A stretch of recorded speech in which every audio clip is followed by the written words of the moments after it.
Good morning, cousins. So, as we all know, this month is uh, domestic violence awareness. And of course, I hate to be the one, the bearer of bad news, but I've experienced a lot of things in my life that I wish I had known, but I'm grateful that I did, right? Hear me clear.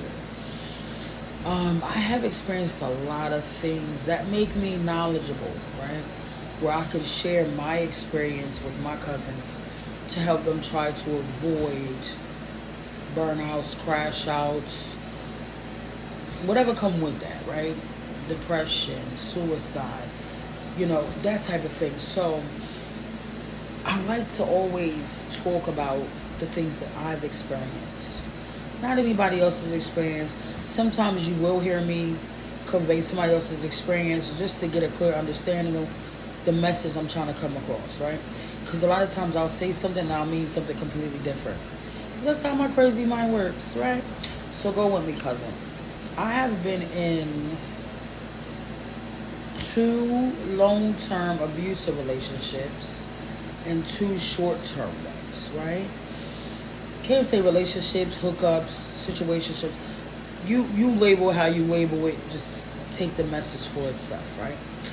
So I want to say my first experience. I was about 19, and I was the type. You know my attitude. I'm like, yeah. I don't see how women do it. I could never, right? I was one of them ones. Like I would see women getting whooped on, and I would judge them. I would be the one to be like, I don't see how she dealing with that girl. It could never be me, right? And I think I said this when I was about 15, seeing domestic violence around me in the neighborhood, the community. And I thought like that, right? And then life has a funny way of, you know, taking a turn. So I ended up with a man that was married to for 8 years, with for 10, excuse me. And I have children with this man.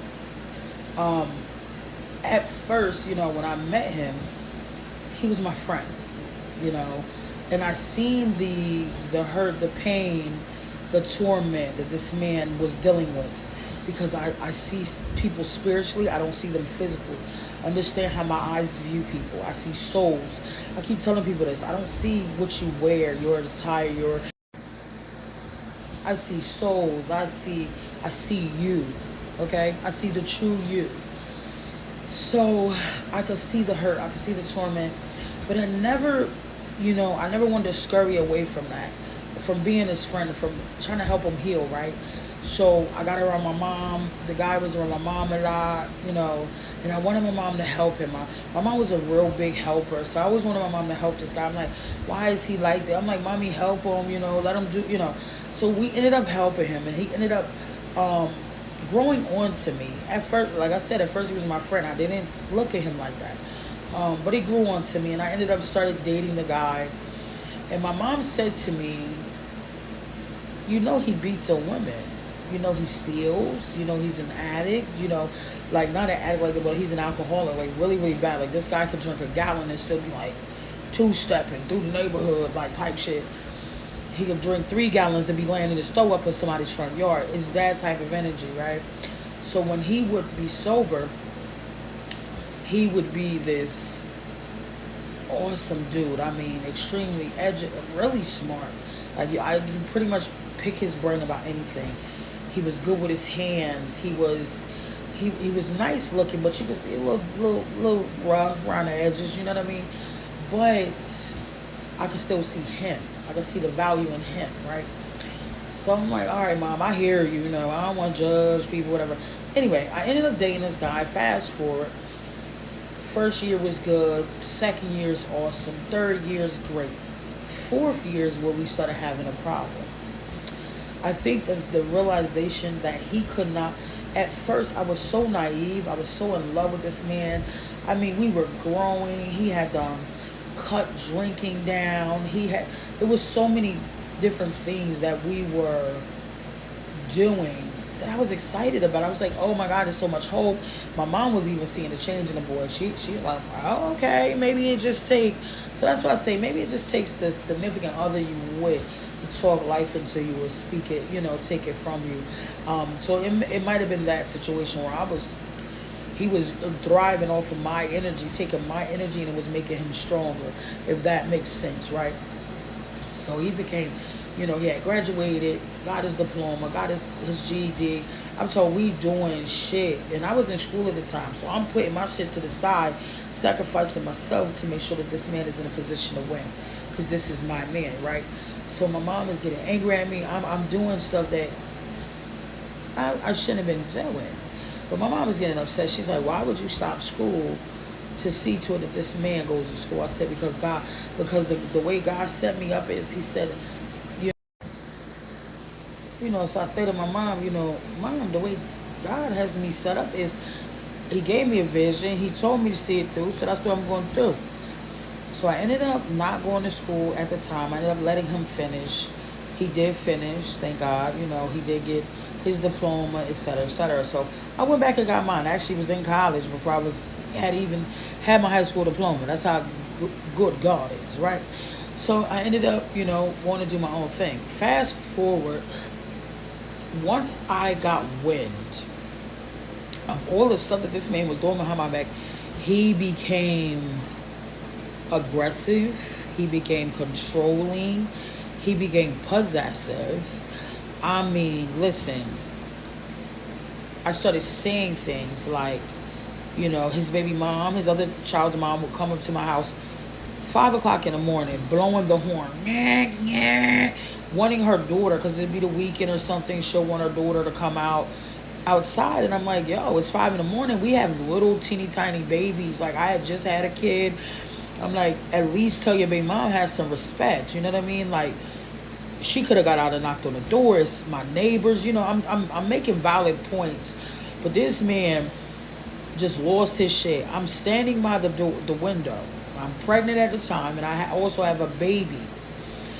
Do you not know this man put my head through a glass window while I was pregnant, bust my whole mouth open. I had glass all in my mouth. That same day, I had to go to the doctors. I had a prenatal appointment that day. Right? And that lady took me in that office and she said, what happened to you? Oh, I ran into a dress. You know the bullshit excuses we give. Let's be real, ladies. Y'all know the excuses we make for these men. Oh no, I ran into the dress. It was an accident. Whatever. That lady looked at me and said, nope, I ain't going with it. So she ended up calling child services on me, right?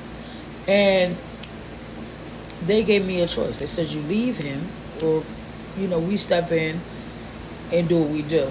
That was a no-brainer. Out the door, you got to go, bitch. Yeah. Even though it hurt, that was my dude. But my kids were way more important. I was like, I don't really have to discuss that. I don't really have to think about that. You go where you go. I'm gonna go where I go. I'm gonna go ahead and get this counseling. So they had ended up putting me through all these programs. He moved in with his aunt or his other baby mom, whatever he did, but he got the fuck on, right? So I was able to get that case closed. Months down the line, I started back talking to him. So of course, I go to my mom. I'm stressed, and my mom like, girl, you gonna know when it's time to leave that man alone. After all the busting lips and shut eyes and being plucked like a chicken and being stalked out like a damn band, being stalked out like I don't fucking know. That man just was whooping. You hear me? I got tired of that shit. So I started fighting the fuck back, right? I started getting my 1-2s up. So one day the nigga came in the crib, excuse my French, came in the house. I was standing by the L.L.C. And I think we had an altercation over the phone where, we would go back and forth. And he would want to try to intimidate me verbally. I mean, verbally abusive, physically abusive, sexually abusive. Whatever you could possibly think of, I have been through it in this situation. Do you hear me? So he comes in, and before you know it, he punches me He swings, but I feel it coming towards my face. So when I dip under his hand and I grab him, boom, throw him under me. Now, don't ask me how I did this ninja shit, but I did, okay? When you in harm's way, you gonna do some shit that you ain't never know you did, okay? And I threw his ass under me. I wrapped this motherfucking dreads around my hand. And I start punching him in his fucking face. Ripping this man dreads out his head one by one. Literally just losing my shit. Allegedly. And I felt so vindicated. Like, I was like, yes, this motherfucker. But I knew when I let him go, I had to fight. It was going to be a tussle. Because I had to just put my hands on this man. Do you know that man got up and looked at me? It was like, yeah, and walked straight out the front door. That day I knew I was on to something. So a lot of times, ladies, so I'm saying this to say this, right? A lot of times we're in situations that we could walk away from. But out of pure fear, we don't. Out of the fear they're instilling in us, what they'll do if we do. What our children would think if they did. I mean, trust me, I held on to that too. Oh, I stayed for the kids. Oh, I love him. Oh, I did all of that shit, bro. You know how many nights I was at the police station? How many nights Knifers was at my fucking house? How many times I had family members, you know, watch this man beat the fuck out of me and did nothing. But I also had some hitters come through like, yo, we would leave his ass stinking. Fuck he thanking. So he better keep it cool. So he better keep it cozy. For he big a doozy. Even, yo, it got so bad. This is when I knew I had to get the... I had to wake up. My dad fought this nigga. My kids jumped this nigga. Me and my best friend jumped this nigga. It was too much, right? He would do shit like be across the street 1 o'clock in the morning on the roof of somebody's house, stalking who's at your house. Shit you only see in the fucking movies, bro. I've been through it, right? I'm saying this. You can get out. It's always a way. Don't overthink this shit. Don't let your mind play tricks on you. Had you thinking you can't get away from... That motherfucker's human. When I really physically started fighting back, that man did not know how to take me. He was more afraid of me than anything. He's like, oh, this bitch is crazy. No, I'm just giving you the energy you gave me. I woke the fuck up. This man went... Because if you don't think your dude can, he will. He'll try you. Was supposed to meet me for lunch. Was having sex with another woman. Came and met me for lunch. Walked up on me, about to kiss me, and I smelled nothing but coochie on this man's face. I allegedly smacked dust out his ass. Almost ran him over. It was just so toxic. I had to get the fuck away from that shit. I was like, I can't do this. I can't do this. This man that I thought so highly of was so low down, grimy. I mean grimy. This nigga smacked me down in front of all of his ops. His ops. My ops. They ops. I don't know. It was a bunch of motherfuckers that was his people that didn't like me. And knocked me out, y'all. Yes, he did. Embarrassed as hell. I had just had a baby by this motherfucker. Yes, he did. So I'm trying to save y'all, cousins. Pay attention to them red flags. That motherfucker raised his voice, Mace his ass. Because that's gonna lead to the next story. Let's get into it, right? I ended up leaving that man. I ended up divorcing that man. That was the best day of my life. The judge looked at me and said, ma'am, is there anything we can get you? I said, I just want my last name back. That man has nothing I want. There's nothing, and I divorced him. I believe the divorce was finalized on my birthday. Or a week before my birthday, and the judge said, the best thing I can give for you for your birthday is finalizing this divorce. You have your last name back. And I cried. It felt like a weight had been lifted off of my shoulders. I had carried so much burden and stress dealing with this man. Even me going to his family members, they wasn't my peoples. So don't expect them to be your peoples. I went to his deacon peoples, his cousins, aunts. I was the fucking problem to them people. They never seen what he did. You know, they were not my people, so they were not on my side at all. Them people was like, baby, I'ma pray for you. And we talking about people in the church. Instead of you getting your nephew and telling me out of line, you gonna pray for me. Got it. Thank you for the prayer, because I could never turn down a prayer, right? But this goes into the next story. So I end up divorcing that man, and you know that's my guy. We co-parent, you know. But it's a lesson in itself. You can leave. You don't have to be there. You ain't got to do it for the kids. The kids understand when they don't see mommy getting beat up, right? I think what really opened my eyes is when our last real drastic. This is when I knew I had to walk away. This man came to my house. He wanted his family back in tears, snot, and boogers. He had introduced me to a lady that he said was his friend. The whole time they were hunching. I went to the bar with this lady. We went out for drinks. Woo, woo, woo. I'm not drinking as much because I don't trust bitches, right? But I let her drink. The drink that I got had me fucked up, though, because I'm not a drinker, y'all. Y'all know this? I sip every now and again, but I'm not a drinker. I'm allowing this lady to get drunk because she's chatting. And the more she's drinking, the more she's chatting. Oh, now she's in competition with me. At this point, I'm everything but the child of God. Oh, you think your husband wants you? You know, he wants me. He's been fucking me for years. Even though I have a baby with his cousin. Yeah, I'm obsessed with him. He's obsessed with me. I don't know what he told you. I mean, she just went in. I was just looking at her because I'm drunk. And I don't really want to tear these people bar up. So I kept it cute. But it was at that point, right? So we go home, we laid up. I never said a thing. I waited till this bitch went to sleep. I went in my kitchen, allegedly, and whooped him out his sleep with a hammer. I got a phone call first. I think that's what triggered it. And she kept saying, I love you when you coming home. I miss you. We miss you over here. What you doing? Like, she just kept sending weird ass text messages. And at this point, I was married to this man. This was a man that I took vows with. How dare you disrespect me? I had it up to here. I was so fed up. And allegedly, I went in the kitchen and, you know, and I got a weapon. I whooped him out his sleep. And this man chased me through the house. Punched through every bedroom door. Now, mind you, we tussling over this hammer. Every time he punched through that door, I hit his hand. By the time that man allegedly came through the door, his hand was just swollen. And I was talking shit to him. Every time you punch through that bitch, I'm going to crack that motherfucker. By the time you get in here, you ain't going to have no hands to hit me with. Now, you might want to chill. You might want to chill. I mean, he's angry, right? So he punches through it again. He gets through it. We're tussling over. So we tussling. I'm talking about, I'm on my knees, bro. He's towering over top of me. I got the middle of the hammer. I'm holding on to the handle.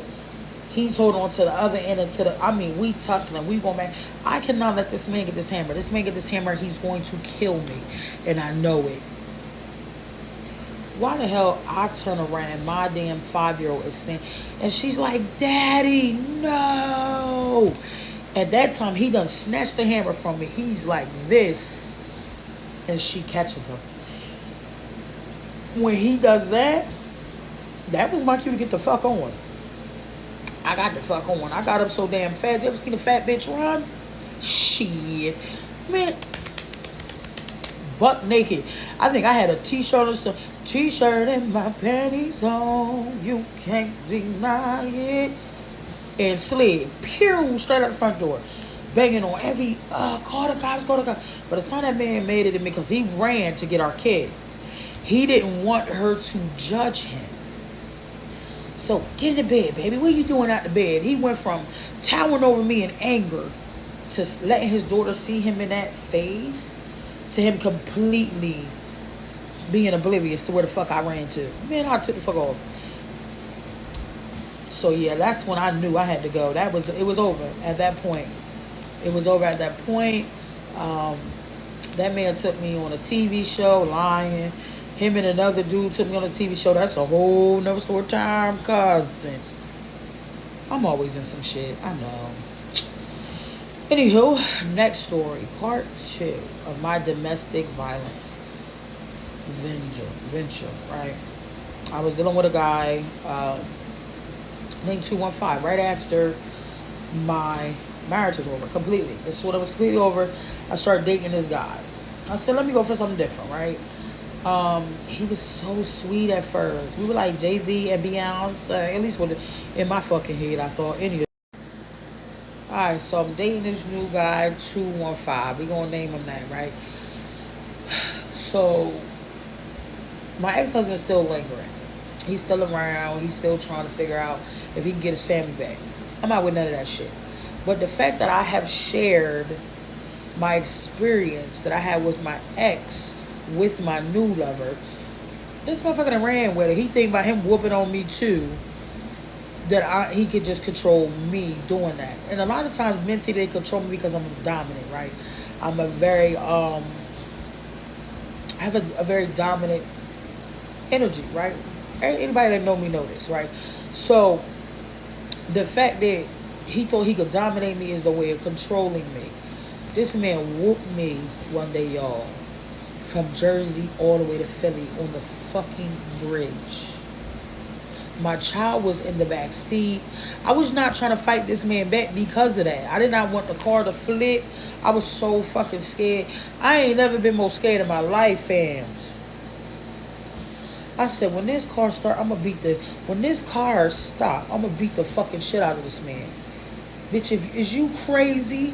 Like, girl, I had a sew in it. Yo, a sew in. That nigga ripped the sew in out. That motherfucker was sitting on the dashboard. Baby, when he whipped that motherfucker over, I allegedly jumped on this man, ripped him from the front seat, threw him in between the seats, was on top of him, punching him all in his face. Bitch, is you crazy? Have you lost your fucking mind? Yeah, so that's when I knew I had to get rid of him. I said, yeah, this not gonna last long because I don't like being beat on. And then to let my 1-year-old, I think she was about 1.5, maybe 2 at the time. I'm calling my baby mother, my best friend. I call her my baby. She's my daughter godmother. I'm like, BM, this thing got me on the highway. I'm telling her she's tracking my phone. This shit got serious. By the time we made it to where we was going, the police was already there, guns drawn, like, we will shoot you. Get this on the ground. Yeah, I said, oh yeah, I gotta go. So how I ended up leaving him alone is because he kept challenging my sons. He kept challenging my sons because he was angry at my ex-husband. My ex-husband wasn't around at the time. I don't even know where that man was at. Where he had been vanished to at the point that I was ready to walk away from this dude, right? Because he was just really abusive after that. He was just whooping on me any chance he got, child. And he had got shot in his head, so he had a metal plate in his head. So anytime he would yell at me or come towards me, he would headbutt me. As in to crack me in my damn head. I don't know if he's trying to ruin me, whatever. So I ended up talking to my nephew. This is my sister's son, yo. He funny as hell. This is my baby. This is my nigga. You hear me? This is my nephew, my kid, right? So he come to me one day. He's like, hey, Buddha, man. Man, why do they keep yelling in your face, man? I don't like that, man. We finna get at him. You feel me? I'm like, nah, I got it, man. If don't even work. He's like, matter of fact, but I got something for you. I got one better for you. So he pulled out this damn dog mace. I don't know if it was dog mace. It was some kind of mace. Elephant mace. I don't know. He said, and Buddha, every time this man yell in your face, you mace his ass. I said, Because he was good for that. He would yell at me, get real close to me, and then headbutt me. Like, what are you trying to crack my skull? Like, what is you doing, sir? So every time he would get close to me, I would allegedly mace him in his fucking mouth. To the point that this man cried real tears. Why are you macing me? I said, why are you yelling at me? I'm not your child. And I feel like every time you come really close, you're going to hit me. And I'm traumatized from being whooped for 10 years. So I need you to back the fuck up. I bet you he stopped yelling at me. But he kept trying my children. He kept trying to fight my sons. And I have a son that is kind of small. He most for a guy, he's a shorty. He's like his mom, right? He didn't take after his dad's height. He took after his mama. But if you look at him, he would probably be an easier target because this man is 6'3" compared to at the time my son was about 16. He's all like 5'4" type shit. So, and then my nephew and my older son, they're taller. They damn near this nigga height. So he wouldn't try them, right? So my oldest son is like, boy, I'm not about to let you get the fade with my little brother. Like, that's crazy. Like, I don't know why you even thought that. And my nephew, like, yeah, like, why would I let you swing on my little cousins? Nigga, fight me type shit. You feel me? I think at the time my nephew was 18, so he was able to, I mean, and he could fight real good. Everybody think, because he's so tiny, I done seen him put 3-4 niggas at it, like, bing, bing, bing, bing, bing, grown men. Yeah. So, they all plotting on him and shit. And they're like, so they all going back and forth. And I'm like, 215, stop threatening my son. You know what I mean? I'm like, your mouth is getting crazy. I'm just not going to allow you to hit my son. Like, that's crazy as hell. I said, if you want to fade, you can fade the fuck with me. It ain't even that deep. All three of them little motherfuckers going to look at me talking about, yeah, right. Like, we going to let him swing on you. Ain't going to. I looked at him. I said, child, let him think he finna swing on me. And we just going to jump his ass and send him packing. That's just what it is. That's just what it is. Pack him up, send him up top. So he's like, I was like, all right, fuck it. You want the fade with my son? Go ahead. Get the fade with my son. So we take it to the backyard. He squared with my one son. Bitch, why my other... So yeah, this was in my ghetto time, y'all. Don't be trying to judge me. Like, y'all gonna judge me anyway. I don't give a fuck. Anyway, so my one son jumped straight on and hit him. Like, the baby squaring up with him, but the older one cracked his ass. Hit him all against... Then slid him down the fence. Nephew then woke him up with a uppy bang bang. They ripping this dude. You hear me? Allegedly. They ripping this nigga. By the time he get up, he can't even figure the fuck he at. Child, he's wibble wobbling his ass down the street. I said, boy, take that shit back to PA. Get the fuck up out of here with that. House guard lives said, you ain't welcome here no more. Straight up. So it was that type of thing. So that was the guy that took me on the TV show because I thought he was gay. He was doing a lot of feminine shit. You know, he was doing a lot of feminine. Even though I'm dominant, I still thought he was a little sugar boot boo. So he ended up taking me on the Steve Wilkos show to prove to me he never cheated on me. He wasn't gay. That man was just stressed out because of the last situation had done carried over into this situation, but I ain't giving him no excuse to put his hands on me. That's a no. That's a no. But I do have 2 other stories that I want to share for you. You know, these were shorter lived. Like, even Bull was shorter lived. I think I only dealt with him for like 2 years, right? No, I'm lying. I think I stayed with that motherfucker for about 4. But, you know, I have 2 other. And this month is domestic violence awareness. So you'll hear bits and pieces. There will be another story time, 3 and 4. We're going to call one D and the other one's Michael. Yeah, about that. Anywho, so the moral of the story is, even in a situation that you feel like you can't get out of, sis, you can. Reach out to the people that love you. Those people love you. They're going to be there to support you. Not everybody's going to support you. Not everybody's going to see what you see, right? You're going to need your strength. Pack you a bag, put you away some funds, and get the fuck on, sis. Save yourself. Because I did see my life being taken due to domestic violence. And I knew at that time, before my mother passed, that's all she kept saying was, you have to get away. And I did just that. And thank God I did just that, because that man said to me, if I hadn't have left when I did, I would have red rummed you, red rummed that dude, and everybody in the house. So you see how that works? Not only did I save myself by walking away, I absolutely saved this man. This man has been doing his 1-2s. And that's some scary shit to know, that somebody that have so much emotions is willing to take your life to validate how they feel. So don't stay in a situation that is not ideal, that is not healthy for you, your children. And I definitely didn't want my daughters, because I was raised. And what I didn't want my daughters to see was a weak woman. What I didn't want my daughters to see was, that's the way you love me. That's not love. I don't give a fuck what you say. That is not love. Being cheated on, being verbally abused, physically abused, sexually abused, mentally abused is not love. I always say this. I say that physical abuse, I can get through that shit. That shit is going to heal. That psychological abuse, that mental abuse, that emotional abuse, that spiritual abuse, that is a whole fucking level, a whole new devil, baby. That shit is bigger than the program. You hear me? So you got to be willing and have that strength to say, I am important and how I feel matters. And get the fuck up and get the fuck on. With tears in your motherfucking eyes. Not knowing where God gonna take you. Not knowing where you gonna end up at. Just know it's for your better good. It beats you staying there. And that's the message, cousins. I'm out. See you in the next one.